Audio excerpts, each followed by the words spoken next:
City Planners Report I'm forgetting.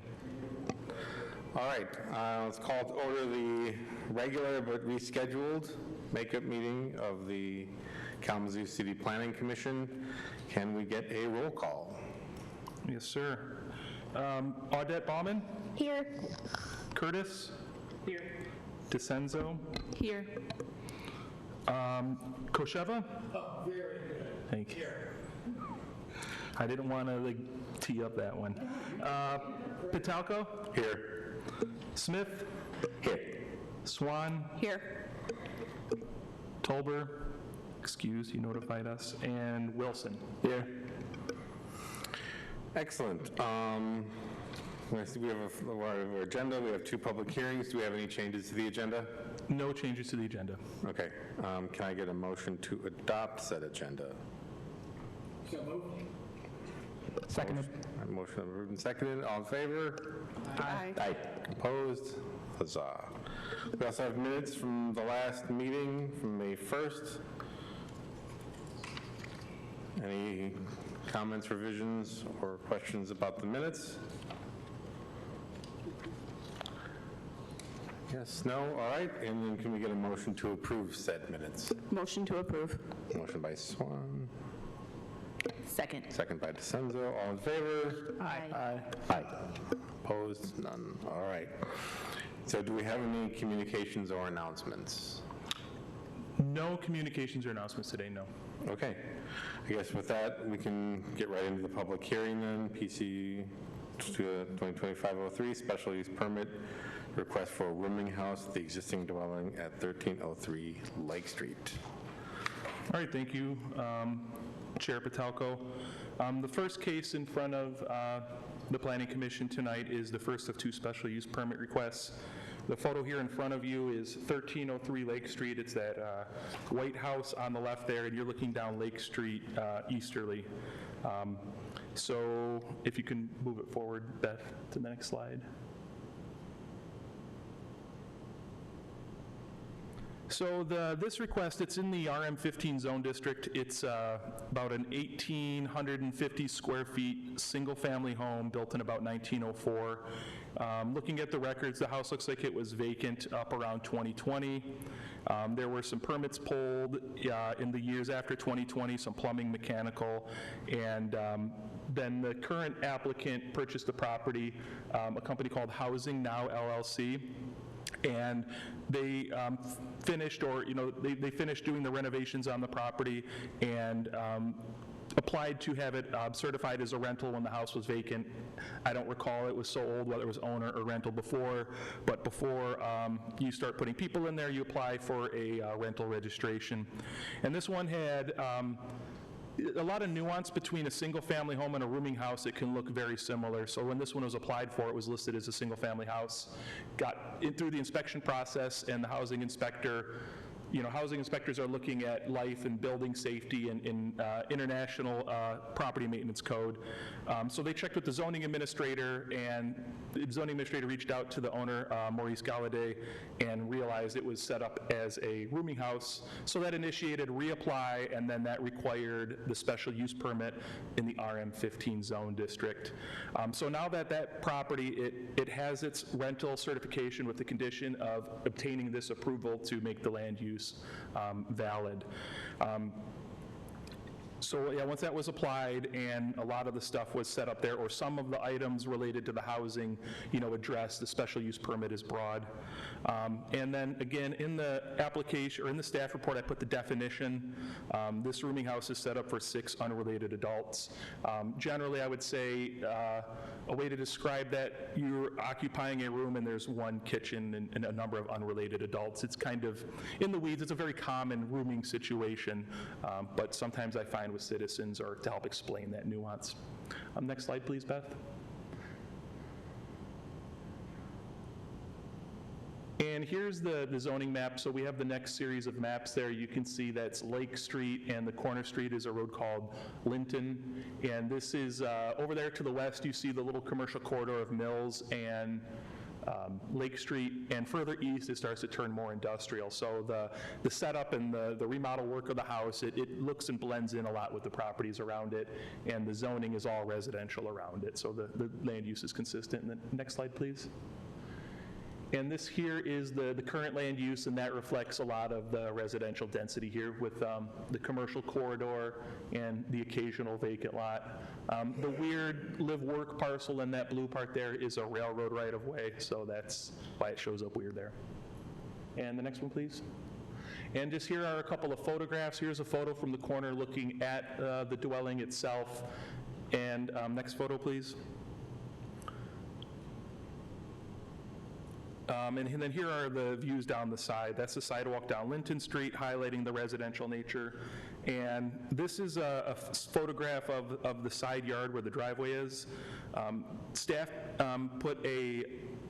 recommended a condition on this one. This one getting a little bit into the weeds of driveways, parking surfaces, and all of that. Very interestingly, the city code gives, outside of the zoning code, a lot of leeway for existing driveways.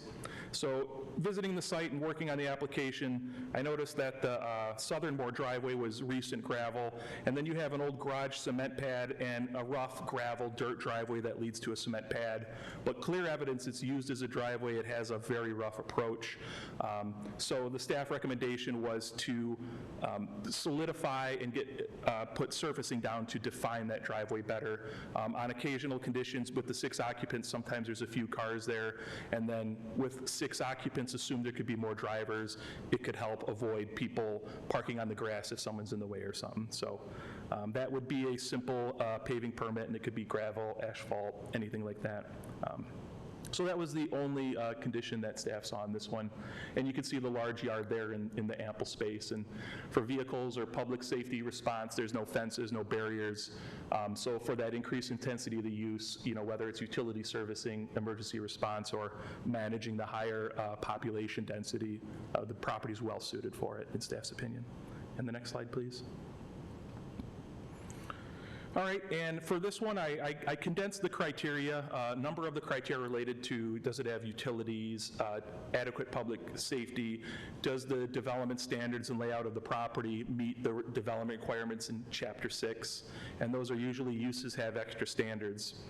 A rooming house does not have extra standards in the RM15 zone district, and then as a dwelling, there's not landscaping requirements either. So in a sense, you see how the code will steer it to looks like a house, acts like a house. And again, this property is a very cozy looking home. So through all of that reason, staff found that all of the environmental impact tax, road capacity being on a corner, ingress, egress with the driveways, large porches, multiple entry points, that it aligns with those with special use permit. As far as access, that highlighted in number 6, the request for the improvements to the driveway. And then even in addition, for accessibility, it has improved sidewalks. There's a bus stop just down the way.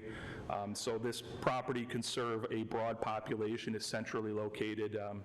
And knowing the most recent housing report, rooming houses, multifamily, there's a demand for those in the city.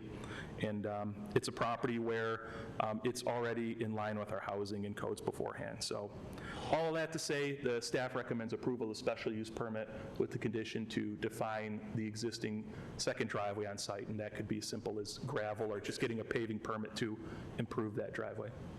And that is the report. The applicant, Maurice Galladay, is here if you want to give any presentation, or he's here available for questions as well.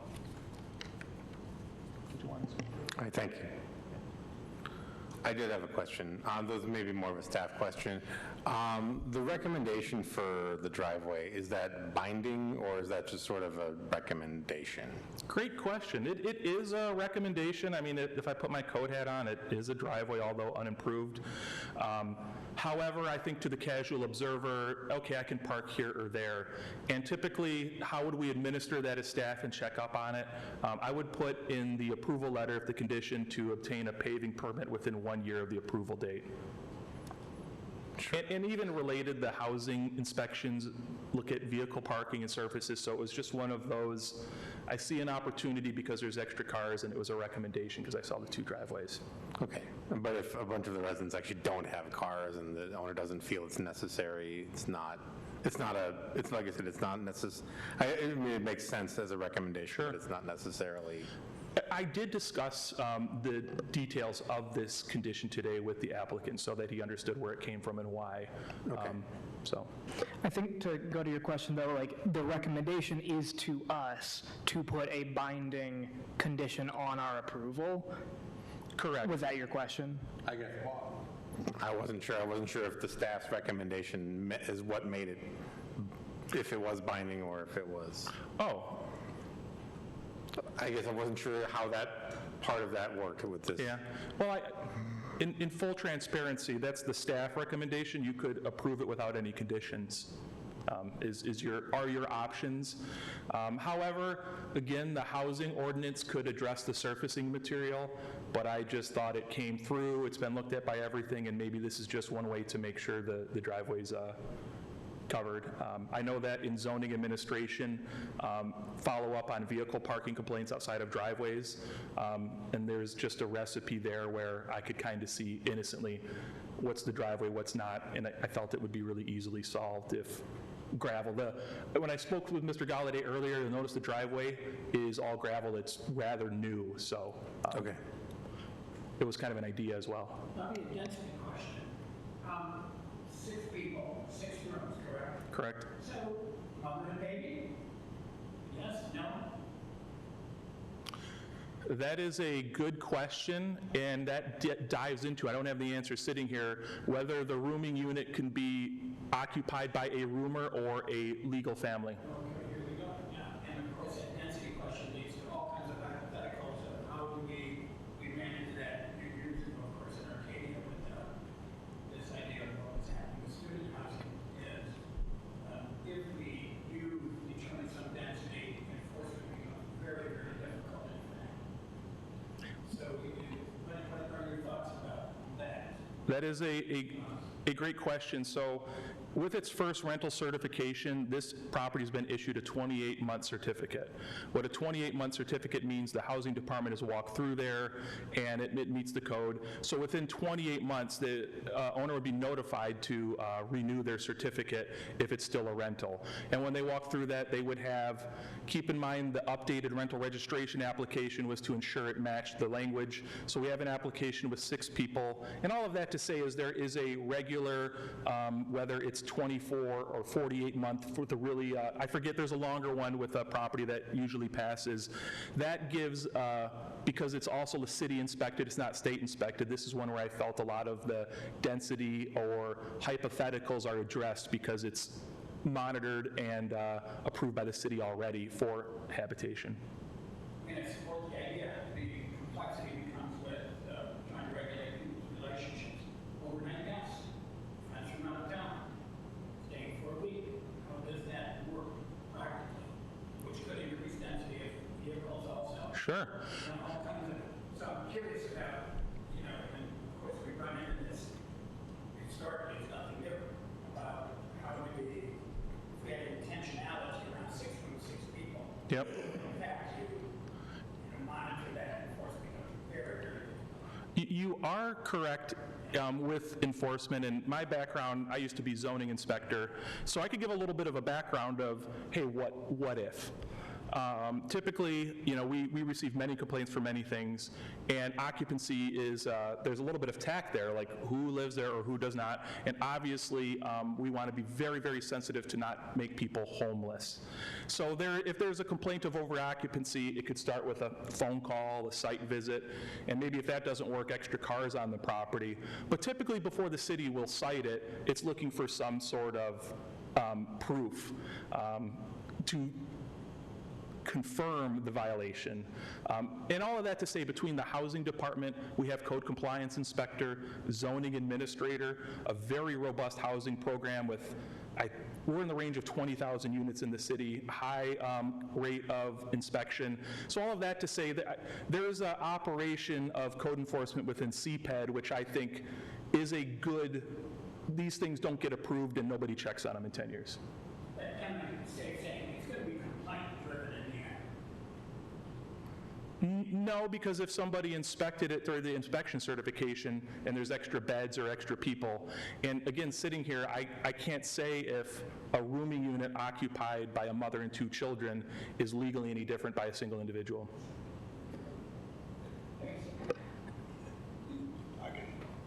Absolutely. The applicant, or the property owner manager who runs the property, Maurice Gavel, would like to say something. Yeah, good afternoon. This is, I'm usually on this side of the microphone. I used to be a city commissioner in the city of Ben Harbor. But as far as the parking goes and guests and stuff, guests do park on the street. I've probably been, this rooming house has been for about 3 years. We haven't rented to a parent with a child. Normally it's single people, working people. We probably average maybe 3 cars. In 3 years, half of the tenants don't have cars, so we haven't had any problem. We do have overnight rules and stuff like that for guests and stuff like that. No problems. We haven't had any police reports. Police haven't been there.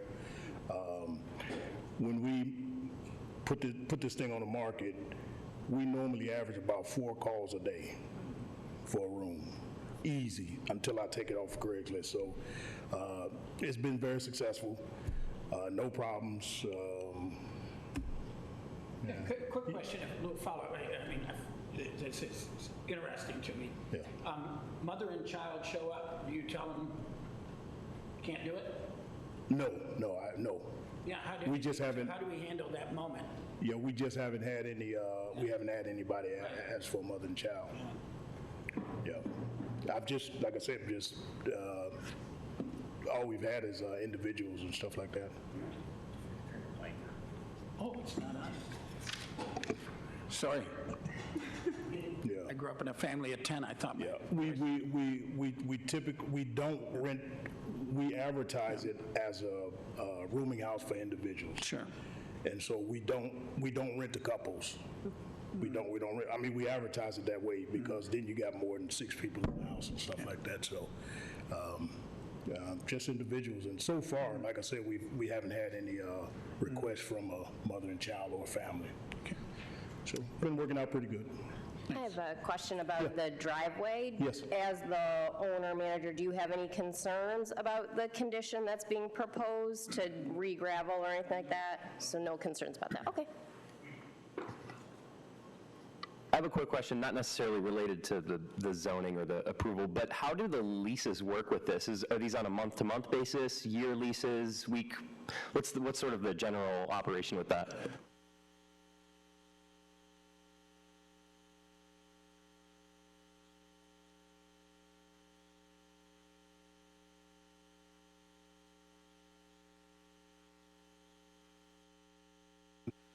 So, Thank you. yep. I have a question maybe more for Bobby. With the mailing that went out to the surrounding area, was there any comment? I received 1 phone call without any opinion on it. The citizen was interested in what the letter was in reference to, and they were familiar with the property, and they just said, oh, thank you, I want to know what it was about. So that was the only phone call or written communication received.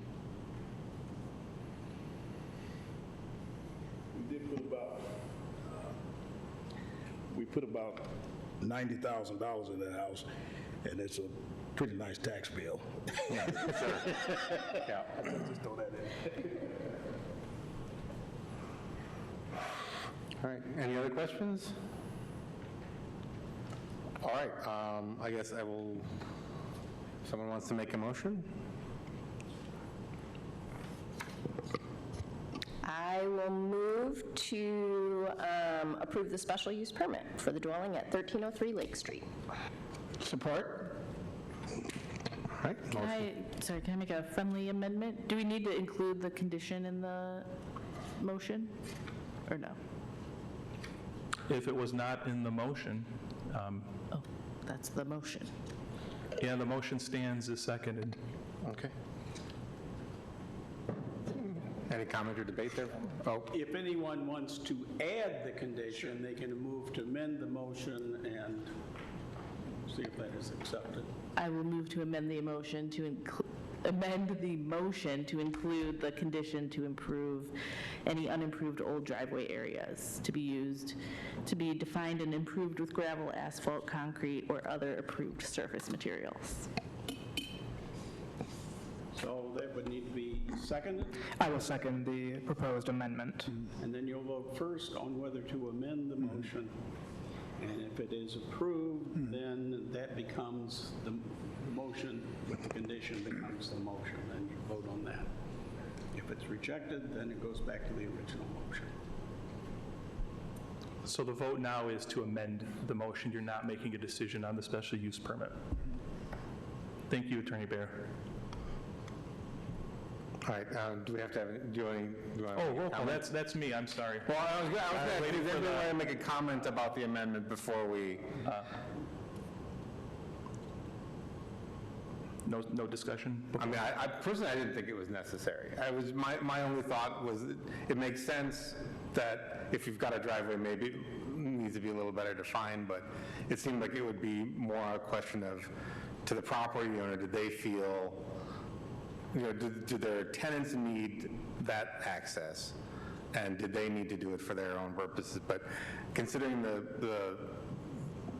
who might be interested in a rooming house situation, whether they had a car or not. If the driveway, or if the area is not at some sort of parking capacity, I wasn't sure it was necessary unless the owner felt it was necessary. Yeah, I agree with that. So that was why I had asked earlier, because it did not seem, that, the recommendation makes sense if there's a driveway, but I didn't think it was necessarily, it should be a binding condition of the special use permit, but I'm happy to vote. It's not yes or no, but All right, so on the amendment, Odette Baumann, No. Curtis, Yes. DeCenzo, Yes. Kosheva, yes. Pitelko, No. Smith, Yes. Swan, No. and Wilson. No. So the motion is without the condition. Okay. That's a tie. It's a tie. Yeah. But, what is that? My bylaw's handy. If it's a tie, then the motion fails. Okay, yeah, that's what we can say. Who likes a tie? That guy, we keep him around. I don't want to speak for anyone who otherwise voted for the amendment, but it was not a deciding factor for me as to whether we actually approved the. Agreed. Especially because the owner indicated he's fine with it. Yeah. So it's just more about, is it necessary that it's binding? Yep. All right, so on to the main motion then. Yes. Any other debate or questions or comments from the members? What do we think about this driveway? I'm just kidding.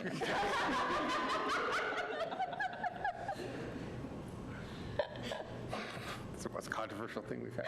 It is. All right. All right, hearing no other yes, sorry. Oh, your hand was on. Then move your hand away from me. Okay, sorry. Ready for roll call I vote? think we're ready for roll call. Odette Baumann, Yes. Curtis, Yes. DeCenzo, Yes. Kosheva, Yes. Pitelko, Yes. Smith, Yes. Swan, Yes. and Wilson. Yes. All right. Thank you for your time. I always appreciate more housing in the city. Yeah. Yes. Even if it's a room. Yep. 4 calls a day. Right. Yes. If you want to go to the next slide, Bethany, you got a minute. So, didn't even ask for public, do we ask for public comment on this? Or we, did we ask for public comment on that item? Was it supposed to be? Did we need to ask for public comment on the agenda item before we voted? Yes, we did not. Yes. We did not open the special hearing. All right. Yep. Well, I haven't closed that one yet technically. Yeah, So, yeah, let's,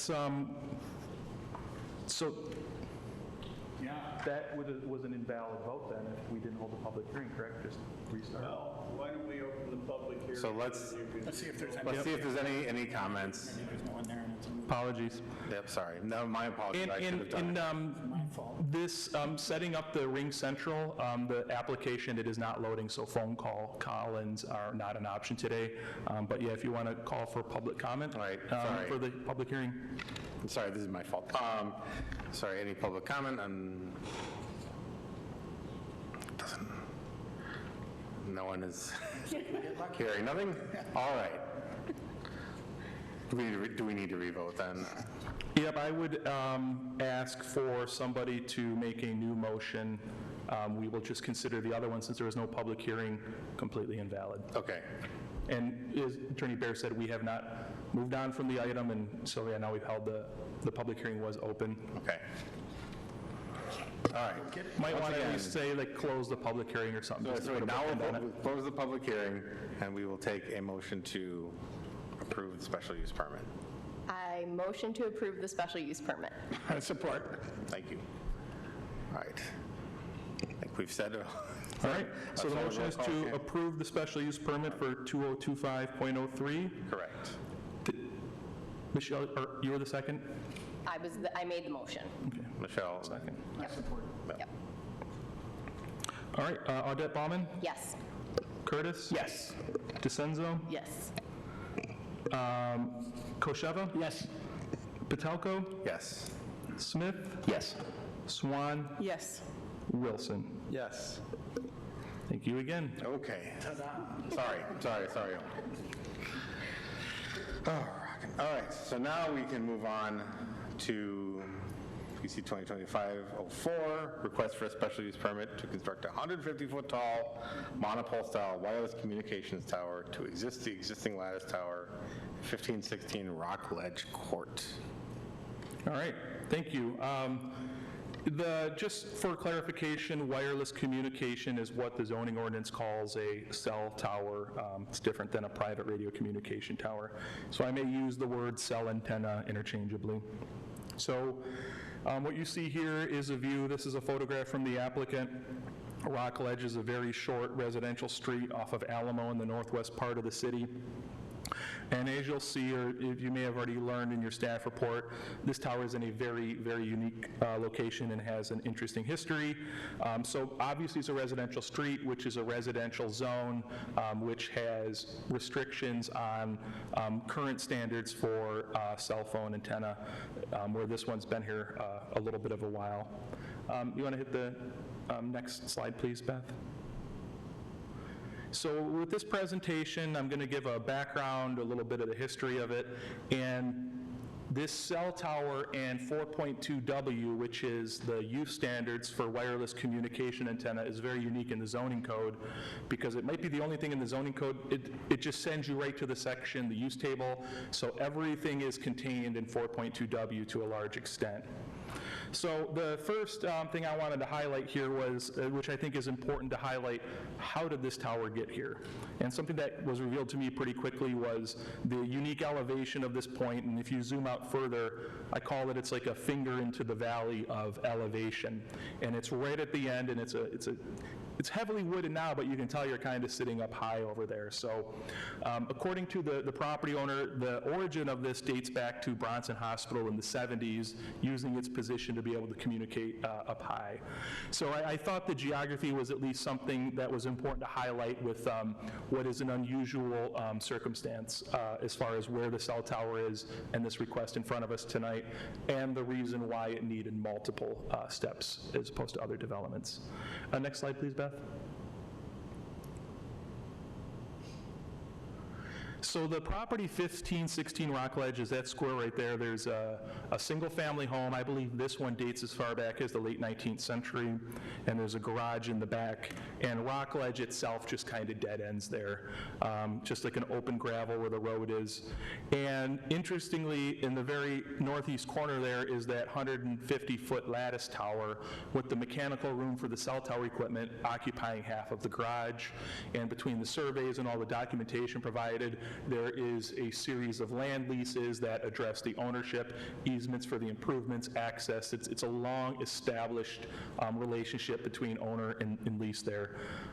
However, because of its age, it is highly not typical. It has one carrier on there, and looking at records, cell antennas are showing up there as early as the 90s. So my estimation is it was a communications tower that probably threw some cell antenna on there maybe before the zoning ordinance was as robust. So all that being said, this has been a known location, and when the application came into the city, a big highlight was the importance of this location in the overall network. And I hope part of that story will help explain one of the abilities in 4.2W that is very unique is if you can demonstrate a need for communication through engineering records and make your case essentially that this is such an important location, waivers should be considered, and this one exercised that because of things like setbacks and stuff. Next photo, please. So again, the different maps to kind of give a highlight of the land use around it. Up over Alamo there is very, very residential. You have the park over there, some large properties, some small properties, single-family homes, and you have the large apartment complex over there off of Fox Ridge Drive. And with the, in 4.2W, it does talk about setbacks from public streets. You'll notice the applicant provided setbacks from Fox Ridge Drive. We discussed that term public, whether it was a public right-of-way or not. Roads where people could be driving were all included. We wanted to be as transparent as possible about these setbacks. Where the setback standards in 4.2W are setback from property lines the same distance as the height of the tower. And next slide, please. This is the current land use, again highlighting a lot of single-family homes and the increased density of the apartment complex behind it there. Next slide, please.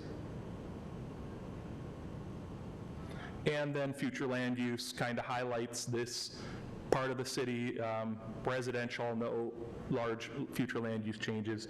So we've established this is a very residential character part of the city. Next slide, please.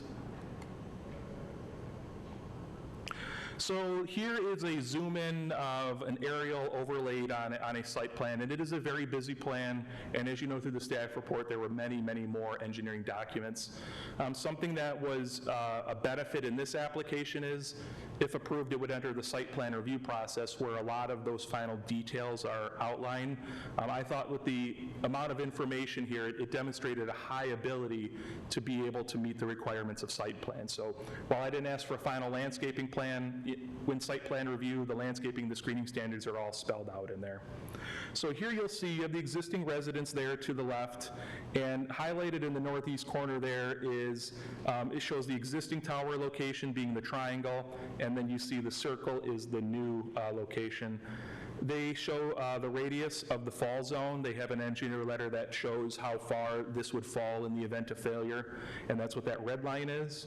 And you'll see some notes there for an easement for construction, or an easement there for trucks or service people to respond that have to, about once a month, there's some text there making sure everything works. And being familiar with this tower, even in its more rudimentary residential state, our office isn't familiar of crews not being able to get to it. It's kind of just hidden back there. Where obviously, if approved, the surfacing, maybe a little bit of that, the fencing would all have to be replaced and landscaping brought more up to current standards.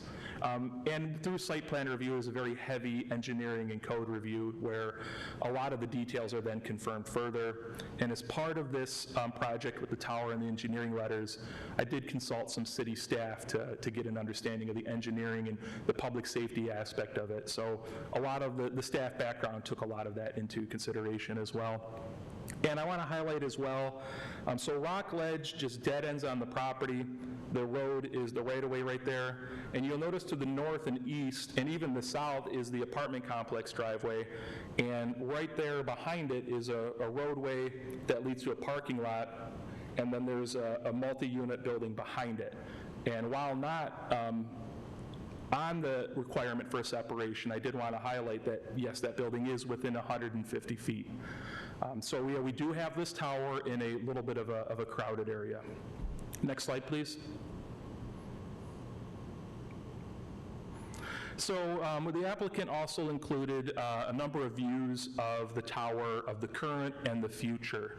As far as, visibility, the ordinance does lightly touches on view sheds, but over years, obviously, aesthetics are an important consideration for the community.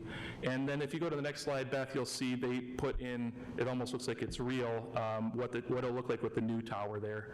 And they also had the Rock Ledge view, and there was another view from Alamo Street there.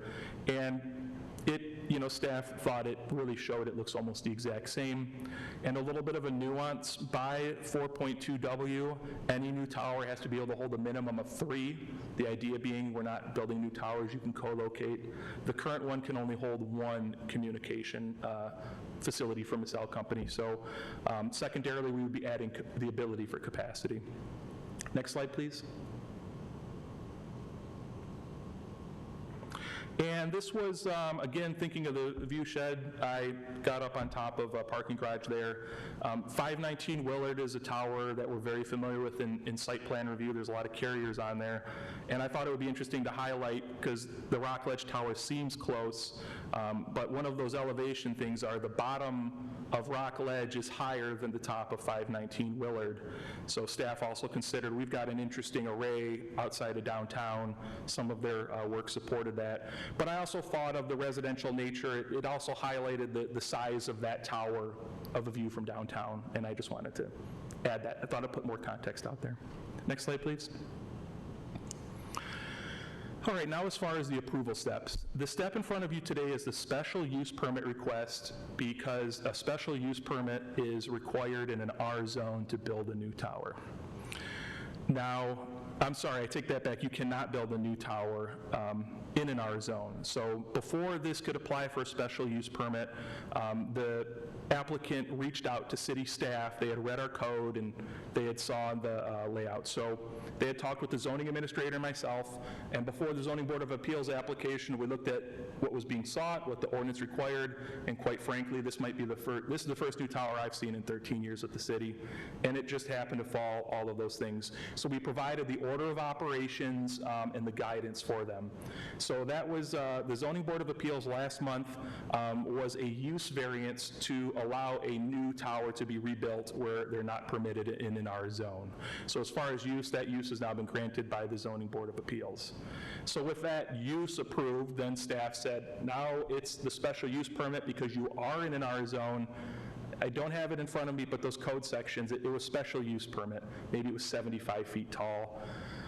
So that's this one where the use requiring the extra scrutiny from the Planning Commission is this step. Now that city planner waiver I mentioned is a strict administrative exception in 4.2W9.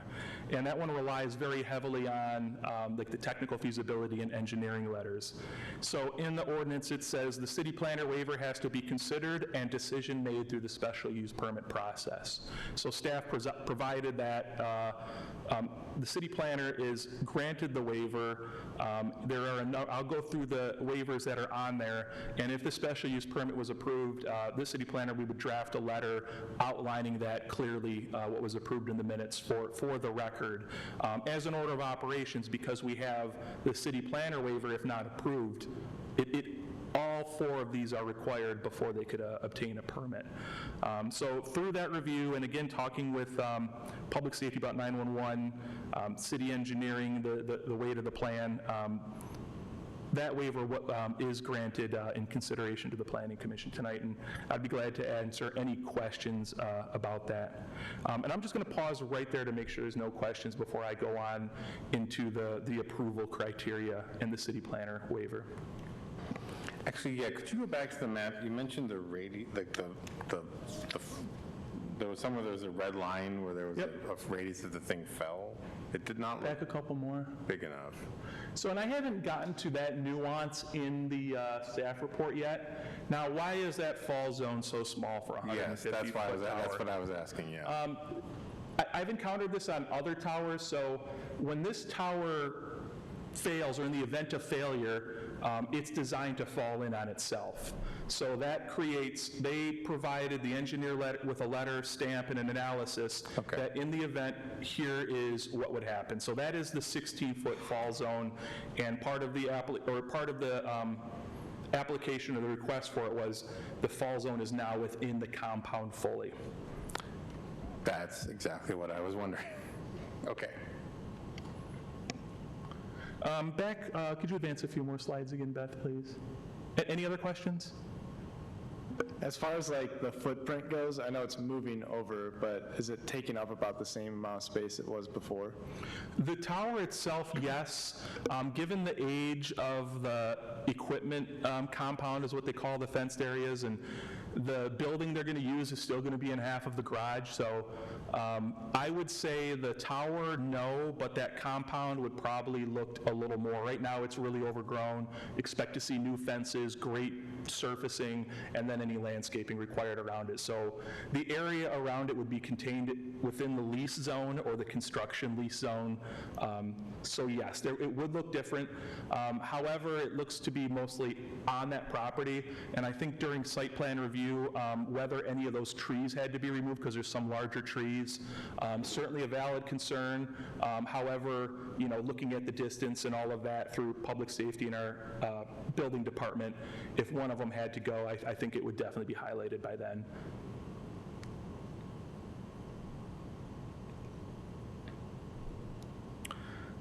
All right, so that was the city planner waiver, which is with the special use permit.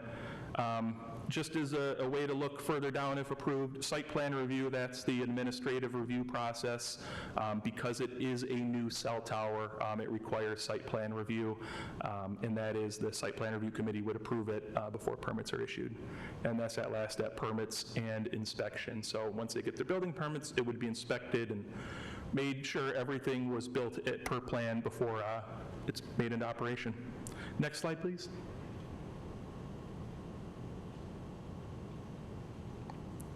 All right, the city planner waiver.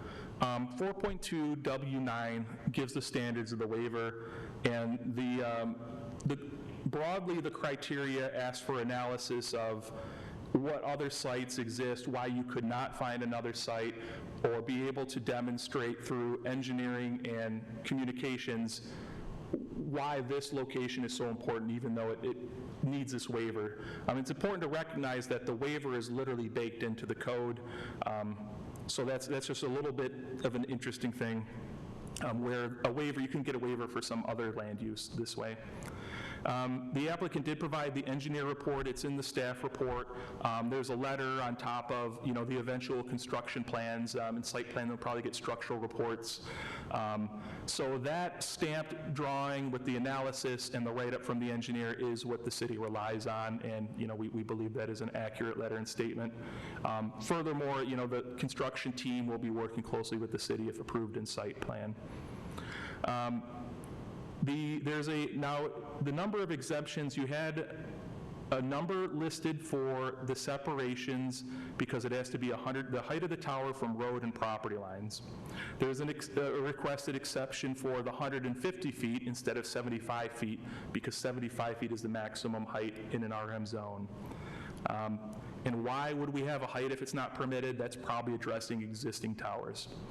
And then setbacks in all four directions in the roadways less than 150 feet. And those are outlined in the letter. And for the matter of the record, I'll read these out loud. So from the east property line, the monopole would be 18 feet instead of the 150. The distance from the north property line, which is back towards the apartment complex, is approximately 28 feet. The distance from the driveway to the north, that's the private driveway at the apartment complex, it's 35 feet from that. The monopole was approximately 102 feet from the west property line, that is across from the garage. We added that one just because it was less than 150. Weren't sure if that was adjacent or not.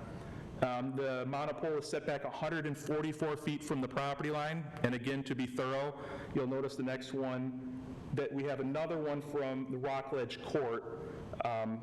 As shown on the submitted plans, I do have that figure. I can add it to the record. The applicant provided that. And the property line on the south is a different figure than the road right-of-way. So that's why you ended up with 7 figures, 1, 2 right-of-ways, roads, and adjacent property lines. And even with those figures based off of that, the waiver has been considered approved by the city planner.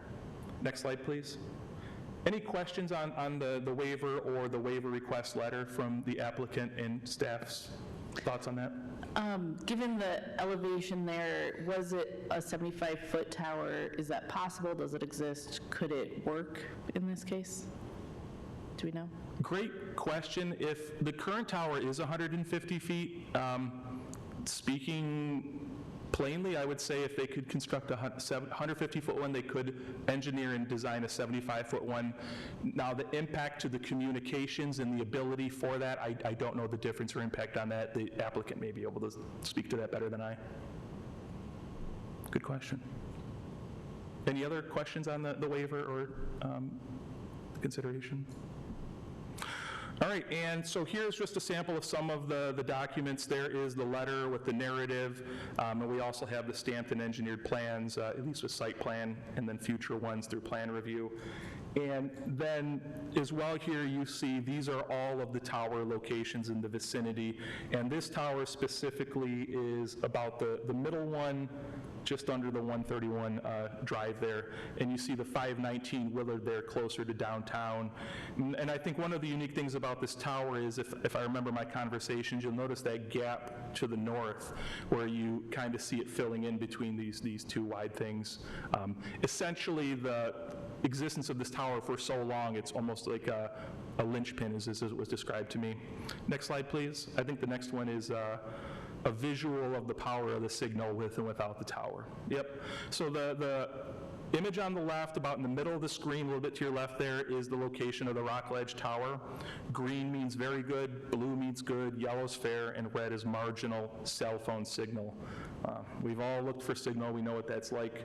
And then on the right there, you see with that tower what it fills in and the demonstration of that gap per AT&T and their team's consideration. Next slide, please. And I aimed to condense. I know that the special use criteria is a little more thorough in the staff report, but I'm trying to condense it for the presentation here. So for criteria 1, I didn't highlight this probably good enough in the last special use permit request. Chapter 8 outlines the criteria to approve, and there's 10 criteria. So the first one is about the compatibility of the special use to the surrounding land uses. And through that, the setbacks are not very compatible with a single family or parcel of this size. That's the waivers and the exceptions demonstrate that. However, due to the fact that it is a nonconformity, this is a known element. The neighbors are used to it. I've never heard a complaint about it. And its age probably isn't in the greatest condition anymore. And the difference of how important cell phones are just in our own lifetimes, probably from when this code was written. So while out of character, I think between the expert analysis, the geography, and the fact that it is a long-present nonconformity, that while it doesn't align, these are, looking at the communication aspect of it, it's pretty hidden given the tree cover far away. So in regards to items 2, 3, 4, 5, and 6, that's your utilities, public safety access, ability to comply with your development standards. Within the application and the material provided, they've clearly shown the ability to build the compound to current standards, that they can landscape it, that they have a construction plan to get it in there. So for a lot of those items, everything lined up, and that would also, when you get in there about the environmental impacts, fencing and surfacing, cell towers could have generators or batteries can have acids in them, and those are very valid concerns for the Planning Commission. One of the little more hidden things in site plan review is chemical containment, getting a list of what's in there, and we have public safety personnel trained in tower rescue training. So as part of that, whether it's a tech worker or an emergency someone responding to, part of that is the city is notified of what's there, because at certain volumes you need to contain it, or if it was a fuel generator, you need a way to contain it. So a lot of those nuances, it's probably not in the plans, or there's some what ifs there. If approved, all of that is in place before it moves forward. And through the thoroughness of the application, I think the applicant has demonstrated the ability to show that. The City of Kalamazoo reviewed a lot of cell antenna co-locations over the years, so it's a workflow staff is pretty familiar with. And it would just be the same thing, but for a new tower. And I'd be glad to talk more about that in regards to more of the nuance of items 2 through 6. And the last one in those is the street access and capacity. I did speak to our traffic team. Rockledge is a public 66-foot wide road. It looks like there's a deeded easement that covers it across this property. And while small and narrow, I didn't get an update on if it's up for repaving in the next 5 years. However, this tower's been serviced, no problem. The house is, I've spoken to the fire department about it. While it's a small road, it doesn't seem to be generating a lot of traffic. And again, as far as road maintenance goes, I'm sure it's on a list eventually to be repaved. And I did ask our tall weed grass inspector to go look out there because the stop sign's covered by trees if you're out there. So things like that. So it's, while a small road, I believe that there's capacity, and anyone I talked to in the city didn't have a concern. And the tower itself will not require water and sewer. The applicant noted that in their staff report. The dwelling has water and sewer. It's the resident's home. And the south end of the property, by a great luck, has a fire hydrant. So not usually cell towers in some weird spots. This one has a fire hydrant in case anything bad happens back there. And city staff for number 8, related to the items in 8, reference the plan and review the site plan and special use permits if approved. And that's where the final conformance of these standards, and I bring that up because of the level of review. My thought was it's a little difficult for the Planning Commission. How do we decide that? So nothing moves forward otherwise, and even for the level of this review, they've demonstrated they could definitely produce this information by site plan. And items 9 does not apply, and the application does demonstrate the ability, kind of as I said a few times, to meet all the rules and requirements of the ordinance, supported through the waiver request and the ZBA variance. So that's the background on this one, and I'm available for any questions. And the applicant, Katie, is here as well and has a presentation as well. She's representing the cell tower company. And if there's any questions, I can answer those before I ask her to come up and speak. I do have some questions, but does anybody else want to go first? Okay. So I did have a question. So generally, as you said, a cell phone tower would not be allowed in a residential area.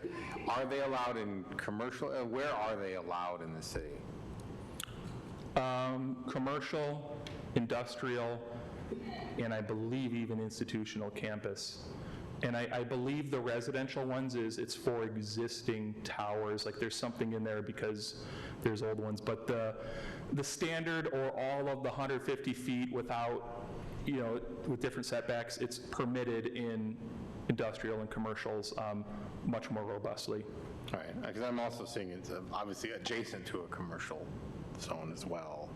We're adjacent to? It's adjacent to a commercial zone as well, yes. It looks like with this PUD that's on the... That might be the commercial, is it existing land use or future land use? Because I believe it's the current PUD. zoning for the PUD and the current zoning for the property to the north. Okay. Yeah, but that's an apartment complex. Okay.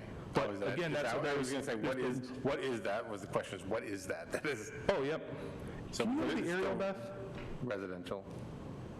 It is a residential use, but it shows up as a PUD, so it's some contained development plan. It says a PUD and specifically a commercial property, but it's okay. All right. That was my question. Okay. Any other questions, or do we want to, we can hear from the applicant then?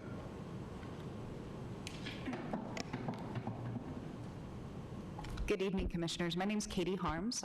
I'm with Diamond Infrastructure, and I am the applicant. And she's going to pull up the presentation. A lot of what I'm going to show today is Bobby had already shown, but I want to reiterate a couple of points and add a couple of, telecommunications facts in there. So no, that's still Bobby's. Yeah. That's all right. All right. You can go to the next slide.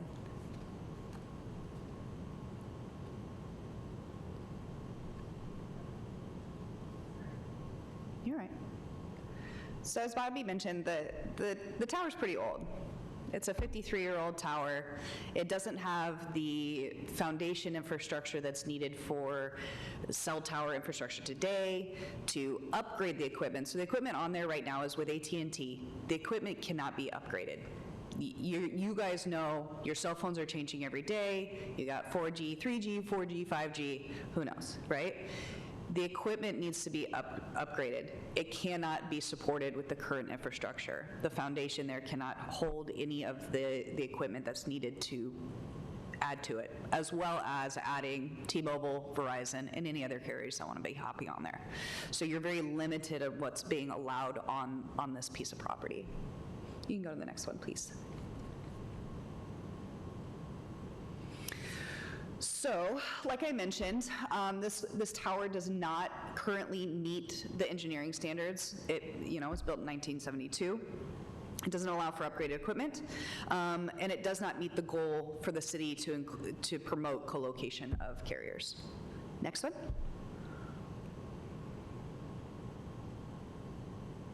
So what we're doing, like Bobby mentioned, we are replacing it with a monopole. A monopole is a singular infrastructure with the antennas at the top.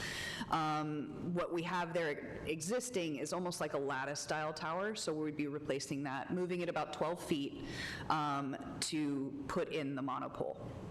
It would be at the exact same height as the existing tower, but then allowing for other carriers to be on there. I've got a slide here that will show you the different elevations of the future carriers. You can go ahead and next slide. So in terms of services, like Bobby mentioned, we don't need water. We do need power, but we are using the exact same access drive and equipment room, and we would only need one service truck per month to get in there and work and do any upgrades that are needed. Next slide, please. You can go to the next one. There you go. So this one shows the kind of a side-by-side elevation piece. The blue tower is the existing tower on the left, and then the right one would be the new tower that we would build. You can see in there that we've got it built to hold future carriers, so we can promote those and bring on Verizon, T-Mobile, and anybody else that wants to hop on. Next slide, please. And you guys had seen this one previously. Bobby kind of showed this one, but this just kind of shows you the setbacks. This is the survey that we produced for this specific location, just kind of show you that the tower is going to be moving 12 feet to the right, and there's not going to be much change going on in the lease space. Next slide, please.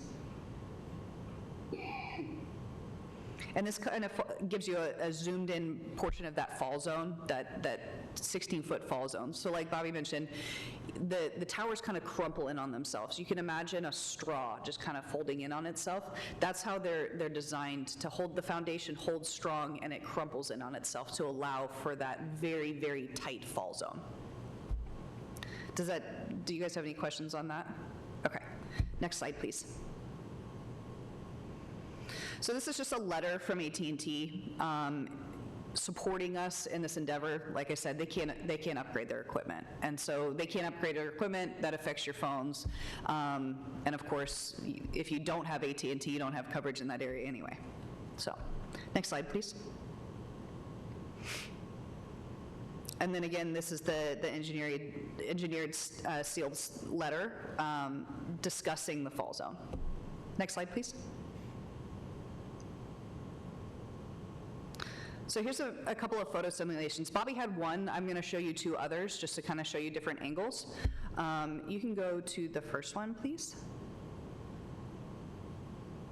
So this is the existing drive into the property on Rockledge. It's a narrow road, but you can see the tower there. And then if you go to the next slide, you'll be able to see kind of just the side-by-side difference. It's practically the same thing. Next slide, please. And this is the one that Bobby showed. This is going into the apartment complex from below. If you go to the next slide, you'll be able to see the side-by-side. There you go. And then I have one more location. If you go to the next slide. This one's a little bit further away. This is off of Alamo. So you can see it from a little bit further of a distance. And then if you go to the next slide, you can see what it'll look like in the difference. All right, next slide, please. So we discussed frequency maps, and you were talking about, or you had questions about, the adjacent properties and where they're at. Now, what Bobby mentioned is elevation. That tower's sitting up real high. Those apartment complexes are kind of sitting down low. So anywhere that you move this tower, you're going to affect coverage. If you lower the height of the tower, you're going to affect coverage because it's at that point where imagine almost like an umbrella or a light switch, right? You got your flashlight. The higher you go, the more it spreads, the dimmer it gets, the lower you go, the smaller your light gets. Just imagine it that way. The more spread out, you get more coverage. Next slide, please. And then this is the coverage maps that Bobby showed previously. So if you're moving any sort of tower, a big question came up on the zoning board is, well, can we go anywhere else? Well, one, you've got to have a willing candidate. You've got to have a willing lease to produce. We got to go through the same process. North, where that yellow space is, you got a lot of counties, so that's that you move into the county. And if you go to the next slide, if you move it out of this space altogether, it's going to be a dead zone. You're going to lose coverage completely for all of the residents in that area that have AT&T. Next slide, please. So I just wanted to kind of touch on the demand for wireless within the city of Kalamazoo. The average Kalamazoo resident has a cell phone. You guys probably all have cell phones. And across the nation, over 60% of households have disconnected from landlines altogether. I think my parents are still the only ones that still have a landline. And then we've got medical devices. We've got your watch, your Apple Watch, anything that you need to get medical service or, monitors, any time, real-time sensors that will provide coverage. This will help support those pieces of equipment. Next slide, please. So 85% of E911 calls in the city of Kalamazoo are made by wireless phones. So we know that in a situation, you're going to grab your cell phone, you're going to make an emergency call. In that area, if you lose that coverage, they're not going to have the ability to make those emergency phone calls. Next slide, please.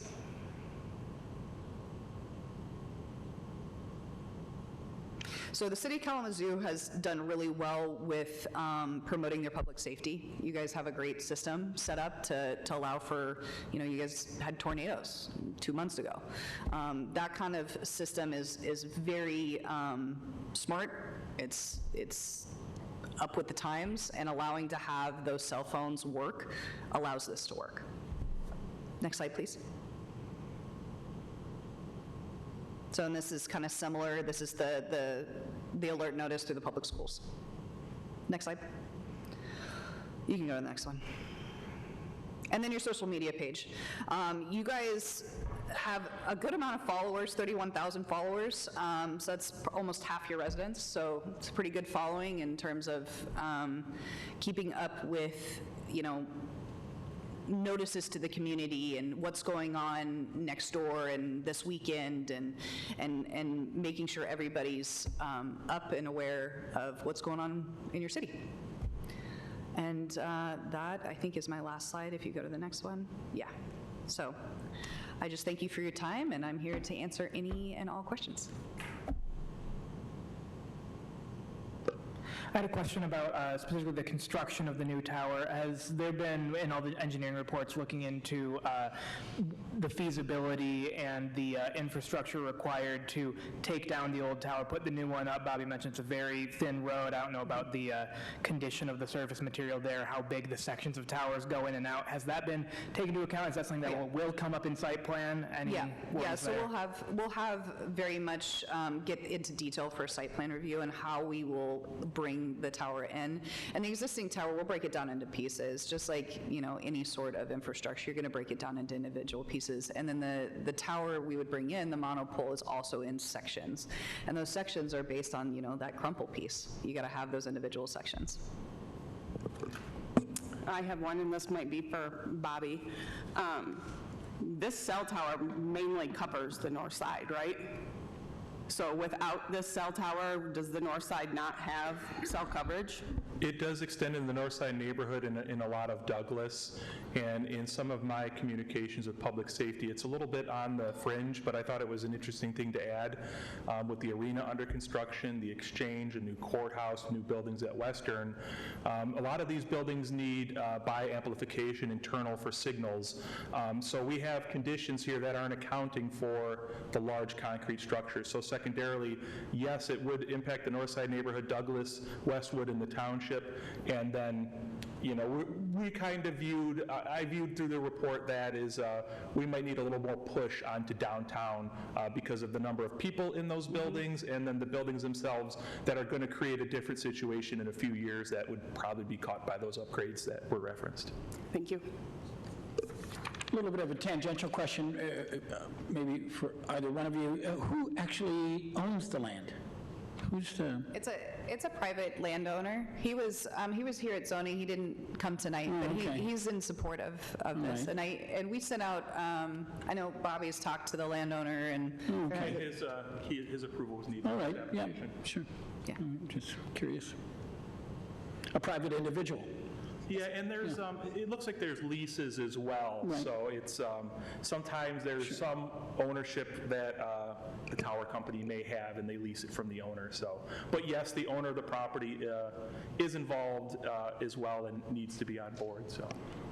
And I didn't see any other like neighbor feedback. Is there nobody? I assume it was noticed and all the things were done. so we sent out notices and didn't get any responses. I'm a little surprised, but okay. And All right. there were none from the city notices either. Okay, all right. Question.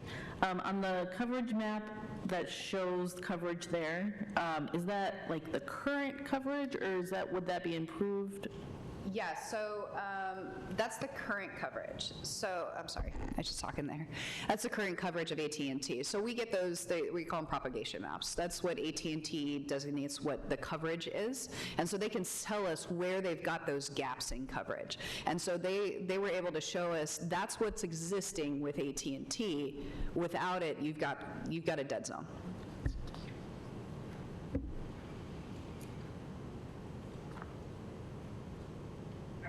My only other question would be for Bobby, trying to clarify exactly our role in what we are to be evaluating and approving on, as opposed to the city planner or the zoning board of appeals. What is our specific niche in the approval process? Great question.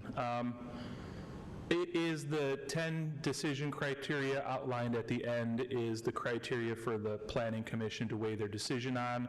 As far as the city planner waiver, use that in support of your decision. So you may have different opinions about the city planner waiver decision, but it's a nuance I think that is important to be considerate of. So this one has that waiver in place as well, and to really narrow it down, it's those 10 criteria. And a special use permit runs with the land regardless of ownership. This is probably real down in the weeds, but the recommendation is written that the special use permit be approved with the condition that the project obtains site plan approval, but the project has to get site plan approval Like, that's not connected to, like, this is a step in that process, but that happens no matter what, yeah? I chalk that up to probably spending a little too much time on this staff report and overthinking my conditions, Okay. because I had that same thought today. By ordinance, they asked to come through site plan review, and maybe that one was overkill. Okay. One thing I do want to add, I did not address in the presentation, but maybe in the staff report, the ordinance requires a 1-mile separation from any tower, and my understanding on projects in my years in the city is there's not really any place left. The last tower that was built in the city was at Mayor's Riverfront Park, and that one received the city planner waiver as well. About 17 or 18.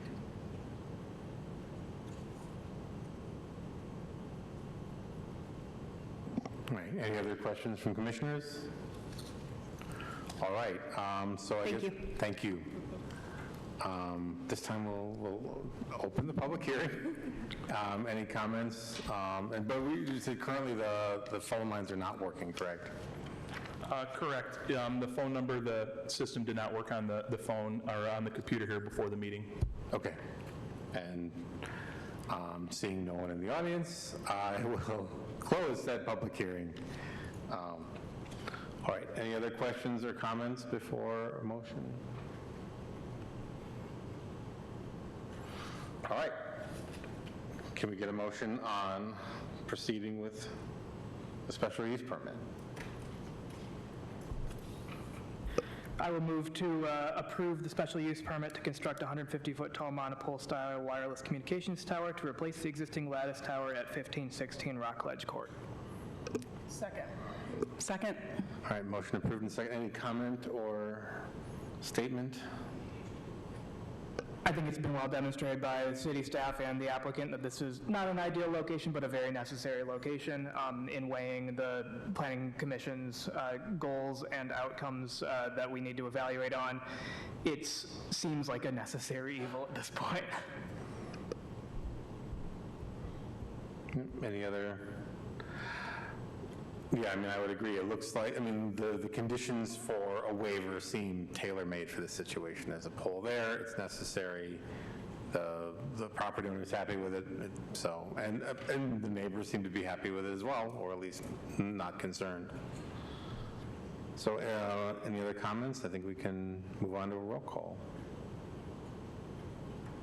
All right. Audette Bauman. Yes. Curtis. Yes. DeCenzo. Yes. Kosheva. Yes. Patelko. Yes. Smith. Yes. Swan. Yes. Wilson. Yes. All right. Well, that concludes that. Thank you to the applicant. And personally, I'm also glad the renderings did not include fake tree elements. I think that would have looked bad. It did not seem germane, but now that it's done, I think I'll say no. I think no fake tree elements are better. All right. Moving on. Any other discussion or action items? Nope. All right. And then city planners report. I do not have a city planner report update. As of right now, there are no new applications for August. If there's any impact to the August meeting, you'll be notified. I haven't conferred with Planner Anderson if there's anything percolating I might be unaware of. And I will make a note now that since the last meeting, I did receive a resignation request from member Ian Smith. This will be his last meeting. And next week, I will work with the Communications Department to put a posting for membership out there. So thank you for your time, Ian, and your work on the commission. Okay. Thank you. We'll say more, I guess. All right. Anything from the site plan list or any comments or questions from folks?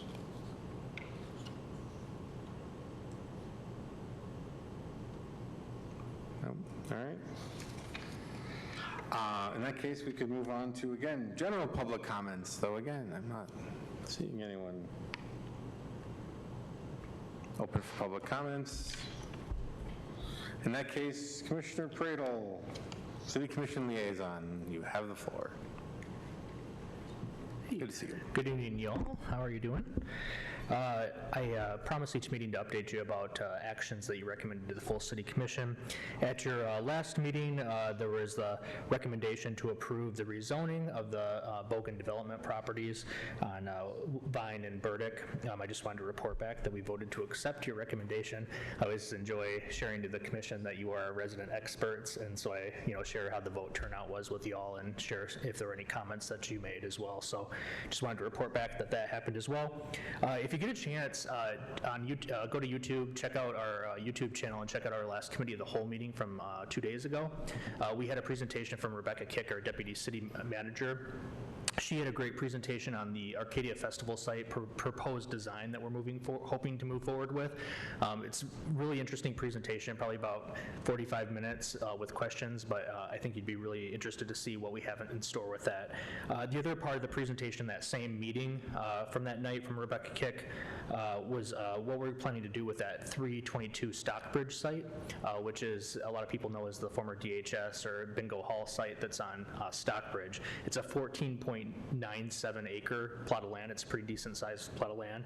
And we're targeting to create 170 units of housing on that property. And it's just a bunch of different mixed types of housing, but we're hoping to use some of our pre-approved plans and whatnot for that as well. So if you get a chance, check that part of the presentation as well. I think it's really going to transform that site for the neighborhood. And then just an update about the city commission. We just selected our city manager search firm, Raftellus, which is a company that does nationwide searches. It was really important to the commission that we have a firm that does a nationwide search and we don't just keep it like regionally or local. And so they're going to be starting to work with us. I'm working on that subcommittee as one of the 3 commissioners doing that work. If you have any input about the process, would love to hear from you as well. And then just a reminder, in case there's maybe any interested folks up here as well, it's city commission election year, and deadline to become a candidate is July 22nd. So if any of you have an itch to serve the city in a different capacity, or anybody listening, please make sure to learn more about how to make that happen. So thank you. Have a good night. Thank you, Commissioner. All right. Any planning commissioner comments? Yes. So as Bobby said, I'm resigning because I'm moving to Minneapolis, so I'll no longer, unfortunately, be eligible to serve on this board. But it's really been a pleasure. I haven't been here super long, but I feel like I've learned a ton here, and it's just been really inspiring working alongside all of you here. You're all really dedicated to making Kalamazoo a better place, and I know you all have great visions for this city, which I love this city, and I think it has a lot of potential. So thank you all for giving me the opportunity to serve alongside you in making Kalamazoo a better place. Bye-bye.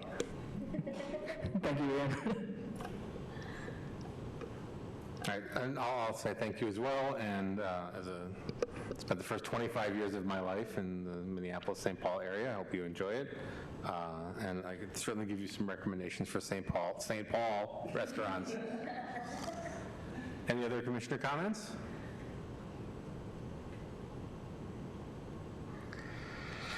All right, hearing none, we can close the meeting. Thank you so much, and well done today.